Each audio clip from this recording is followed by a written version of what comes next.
Ladies and gentlemen, you are watching yet another episode of Lima Shenanigans of 1977. It's Monday night, and you know what that means. It's time for your weekly WWE Monday Night Raw Event Center report. And now here is the man to give you that report, Mr. Eric M. Lima. Thank you very much, Mr. Announcer, sir. Well, hello there, everyone. Welcome to yet another episode of Lima Shenanigans of 1977, May the 14th, 2024, 2:13 p.m. What is going on? And I gotta tell you, Monday Night Raw is it's always been crazy, as you know. We're about a week from this Saturday away from King of the Ring. That's right, King and Queen of the Ring. Excuse me, because there's two tournaments going on right now. The Raw brackets are about to be set, ladies and gentlemen. The Raw side of the brackets. Technically, it's the Raw finals, but it's the quarterfinals overall. The semifinals overall for the King of the Ring tournament for both Raw and SmackDown. But if you check out the Raw bracket side, the finals have been set on the Raw bracket side, while the SmackDown bracket side is still in quarterfinal mode. It will be in semifinal mode. And we're talking about Drew McIntyre is going to be kicking off Monday Night Raw. Now, this happened in Greenville, South Carolina, and it's the appearance of a very special guest. So we'll get to that in just a second. Drew McIntyre, of course, starting up Raw, complaining about CM Punk once again. Complaining about CM Punk. And he says, and then he addresses Jey Uso, who replaced him in the tournament. He says, I'll get to you. And he called out Damian Priest. Damian Priest comes out and said, hey, you had your moment.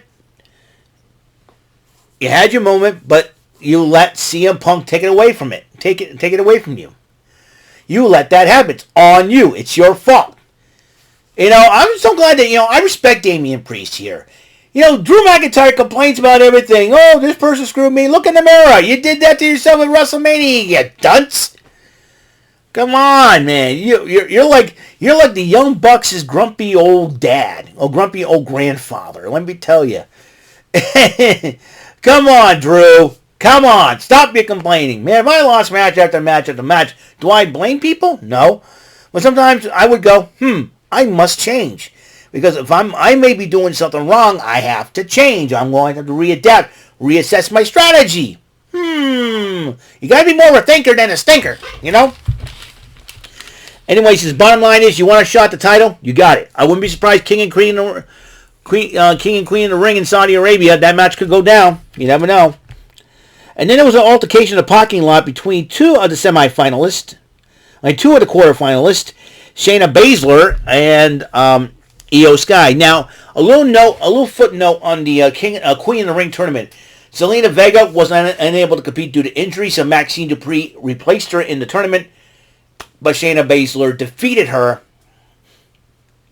to hit up in the quarterfinals. So, and Eio Sky, who advanced in a great matchup against Natalya, went up against Shayna Baszler. These two had a little history in NXT, and it started in Stardom, of course. Michael Cole brought that up. And Eio Sky did win the matchup. But Baszler did attack Sky before the bell. And then Jackie Redmond interviewed Eio Sky after the match, and Eio Sky responded in Japanese. Don't know what she said. If somebody could interpret that for me, please, it'd be great. And she basically, I'm looking at her body language and all, the way her reaction is, she's fired up about wanting to become Queen of the Ring. I picked her to win the whole dang tournament. She goes, Eio Sky knows a thing or two about tournaments, mind you. She finished runner-up in the 2018 Mae Young Classics, losing in a losing effort to Toni Storm, who was now timeless. Then you got the Dusty Cup Classic when she teamed up with Alba Fire, who was known back then as Kaylee Ray, and ended up winning that. So you know what's up. So there it is. Carlito was talking to the Judgment Day. Finn, JD McDonough, Finn Balor, JD McDonough, and Dominic. See, I don't like Carlito, but again, I think Damian Priest goes, you have to prove yourself. So, see, you know what I would have said? Priest, you better get Carlito in that group because your group's now a mass unit. Ray is hurt. Dominic's hurt. Come on, you're going to need some active. It can't be just Finn and JD carrying the load here. And I know you're the world heavyweight champion, but come on. You're going to need some extra help. And then he says, you're going to have to prove yourself. So, fine. And Carlito shaved off his mustache. And somebody joked, now we know where Carlito's mustache went to Dominic. So like Carlito wants to use the Judgment Day to further his agenda against the LWO and Rey Mysterio. So that situation, in my personal opinion. Meanwhile, Chad Gable berates the Alpha Academy. Doesn't want Cesaro doing this crazy dance. Doesn't want Otis doing his wiggling, and he's upset with Maxine for losing the matchup. And then Ivy Nile did talk to Maxine Dupree afterwards, and how come you're going to work out with me? You're going to work. And she goes, "Oh, Coach Gable doesn't want anybody working outside the academy." And Chad Gable, Shorty G, I'll call you that until you change your attitude there, Chad Gable. You ain't going to win the Intercontinental title with your attitude. And you know what? I hope Bronson Reed squishes you and walks out with the championship. You jerk. Chad Gable is a jerk. Shorty G is a jerk. Yeah. Listen. Your family is a beautiful family, but you're letting all this get to you. It's playing around with your mind. I think you let Gunter get to you. Now, yeah, whatever. So anyways, Kathy Kelly interviewed a New Day as Kofi Kingston is facing Gunter in the quarterfinals, and says that he was going to do this for Woods and win it for Woods, which is really cool. Kofi Kingston's a great guy. He's an awesome dude. Fellow match. He said he defeated Rey Mysterio to get to this point. He said he went up against one of the best in Rey Mysterio, and the two. It was. I wish that match was on TV because it would have been a great matchup. Even Rey Mysterio gave his props. He tipped off his mask to Kofi Kingston, and Kofi and Ray. That could have been a heck of a matchup if it was on TV, but it wasn't. It was at a live show. But Kofi Kingston won, and Ray says, I hope we can run it back. Then for the next quarterfinal matchup, Samantha Irvin had a very special guest, Lillian Garcia. That's right. Lillian Garcia made her return to introduce one half of the next matchup because she only introduced Kofi Kingston in the ring, but Samantha Irvin took over, and I don't know if Samantha wanted to do it to show off her a talent of introducing Gunter. Because I would have loved to see Lillian Garcia try and introduce Gunter to the ring. Well, I thought that was really sweet, and then and Lillian Garcia's hyped about both went an all-female ring announcer on both Raw and SmackDown, Alicia Taylor going from NXT. You know what? We should do this. Let Mike Rome do the backstage interviews along with Kelly Kincaid and Sarah Schreiber, or join on color commentary with Vic Joseph and Booker T, get a third man, and let Lillian Garcia do NXT. Then you got an all-woman ring announcing thing for all three brands. It'll be really cool. But I don't think that's going to happen, but that's okay. I would love to see it. So, R-Truth talks to Anna Pitch. Here we go with R-Truth once again. What is that boy up to this time, right? And then he goes, and then Miz comes in. You're not going to let us put the belt. No, we're going to find number one contenders. We have a fatal four-way. It'll be the Creed Brothers, AOP, New Catch Republic, and the team of Finn Balor and JD McDonald on the Judgment Day. And whoever wins that will face you guys for the tag titles. And then Kiana James interrupts them, and Pearce is like, Kiana James, this is awesome truth. Can't. And then Kiana James used the word educate or something like that. Educate or something like that. And Robert was like, what? I don't think that's PG. I'm like, oh, good Lord. I don't think that's what Kiana James meant. It's I should have warned Kiana James on Twitter about R-Truth. I said, just be careful. All right, he'll probably mistake you as Mickey James' sister or something like that. Imagine that. Wait, Kiana James, you Mickey James' sister? Tell your sister I said hi. She don't have a sister. Yeah, she does. Mickey James. I'm gonna be like, oh, good Lord. That would be really funny if he did that, but he didn't. I should have warned you about R-Truth, Kiana. He's a little out there, but we love him. That's what we love. Drew's getting hilarious. Well, Kofi Kingston went up against Gunter, and this was a heck of a match. And Gunter will head to the semifinals to meet the winner of the Ilya Dragonov Jey Uso matchup. People want to see Gunter and Dragonov run it back one more time during the NXT UK and the NXT days. Somehow, that could happen. Who knows? Jackie Redmond interviewed Lyra Valkyria and talked about her, big victory over Dakota Kai, and then Becky Lynch does thank Lyra for helping her out against Damage Control, and then he said, "We Irish women gotta stick together." Really, she's really excited to have, and Becky was really excited to have her on Raw. So I wouldn't be surprised if Becky Lynch pulled that string to get Lyra Valkyria drafted to Monday Night Raw. So, but then Liv Morgan interrupts Valkyria, welcomes her to Raw, and he said, "You know how much of a, excuse my language, a bitch Becky Lynch is." Becky Lynch confronts her, and Lyra Valkyria goes, "Why don't you ask her yourself?" But I think Liv Morgan knew, turned around, and punched her straight in the face. I'm like, oh, snap. You shouldn't call her the B word. Shouldn't have called Becky Lynch the B word. He goes, oh, by the way, there was contact on negotiations for Becky Lynch, but they haven't agreed on anything yet. I don't know if she'll drop the title to Liv Morgan at the King and Queen of the Ring in Saudi Arabia. We'll find out for sure. If that's the case, maybe that will set up another storyline where Liv Morgan gets back at Rhea Ripley. Let's see what happens there. Well, Kofi kind of like in a little lost for words about what happened in that matchup, and then Karrion Kross comes up to him. All right, hey, listen, tough loss out there. Don't worry, there's plenty of time. And then Woods gives him an ice pack, and then looks at Karrion Kross. What's his deal? I don't know. Be careful, Kofi. Karrion Kross is a dangerous one. Well, watch out for Scarlett.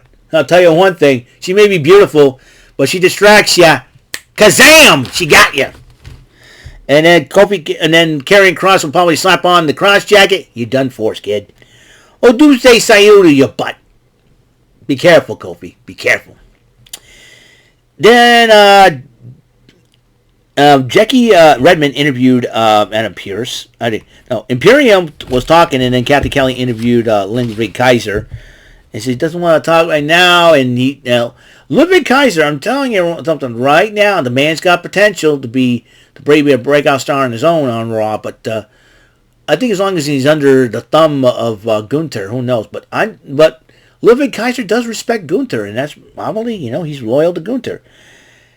We don't know. Jackie Redmond, though, interviewed Adam Pearce about what's going to happen, and Newcastle Republic interrupts them. They apologize and they thank you. And Pete Dunne, always not in a good mood. I don't know what's up with him, man. You would think that with the brawling brutes and all. Pete Dunne, never in a good mood. Never in a good mood. I wouldn't mess with Pete Dunne if I were you. You know what I mean? Messing with Pete Dunne is like messing with Gunter. And like messing with Gunter is like messing with Braun Strowman. So, anyways. And, so Pearce did make the fatal four-way. AOP, Newcastle Republic, Balor and McDonald, and the Creed Bros. And whoever wins that match faces Awesome Truth once again. Braun Breaker confronts Pearce about not being in the King of the Ring tournament. I think Braun Breaker's about to break some serious bones, and if I were all the superstars on Raw, watch your backs. Meanwhile, the other quarterfinal, Lyra Valkyria went up against Zoe Stark, and Lyra Valkyria did end up winning that matchup. Jackie Redmond did interview Valkyria after the matchup. It'll be Valkyria versus Eio Sky in the semifinals from the Raw side. Technically, it'll be the Raw side finals, but the King of the Ring, but the Queen of the Ring semifinals overall in that bracket on the Raw side. So the winner of that will go to Saudi Arabia to face the winner of the SmackDown side of the bracket. Meanwhile,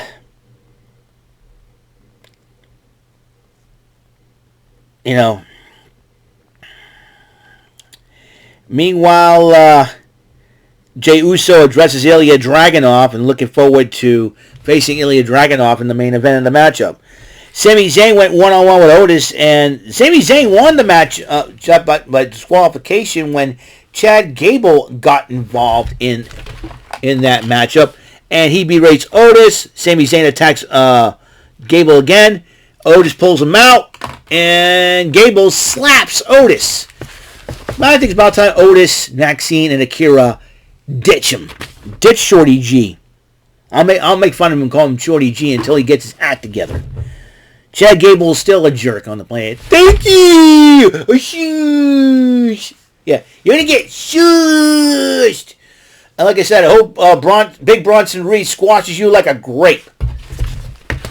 Chad Gable, yeah, slap nut. Anyways. Braun Strowman was talking to the Creed brothers and Ivy Now, and he was kidding around with Ivy Now. Saying, hey, she can give me a run for my money, you know. But, you know, he's welcoming them to Raw, being a nice guy, saying, hey, you know, anything you need, I got your back. And then J.D. McDonough. What? J.D. Or as Michael Cole called it, J.D. McDonough. I mean, no kidding. I mean, he went right up into Braun Strowman's face. He said, I don't like it when you get in Judgment Day business. Who cares? I'm like, you better get out of here, J.D. McDonough, because you are not going to survive that fatal four-way if you're going to start something with Braun Strowman.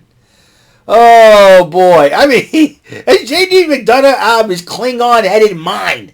I mean, seriously. Maybe that punch by Logan Paul, that punch in the face by Logan Paul has affected J.D. McDonough's brain. If he thinks he can go stand up to Braun freaking Strowman and say, you better not get in the Judgment Day business. Hey, J.D. McDonough, what are you doing? You are nuts.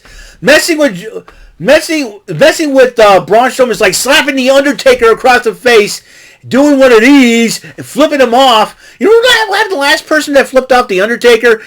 He got his ankle hurt. That's right. He ended up in the hospital. Not only that, he said F you to the Undertaker while flipping him off.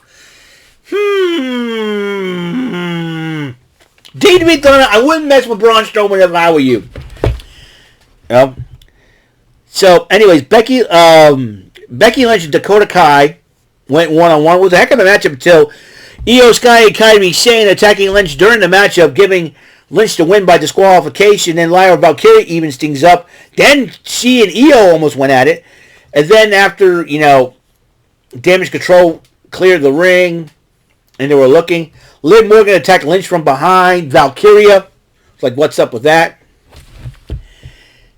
So, I'll tell you one thing. Liv Morgan better be thinking about being a champion, because you may have Lyra Valkyria to watch out for. Who knows? Valkyria can end up winning the Queen of the Ring tournament. Whatever. Jackie Redmond interviewed Ilya Dragunov, and as he was talking about facing Jey Uso, and he was about to talk about Gunter interrupts him. Just smiled. Gunter knows.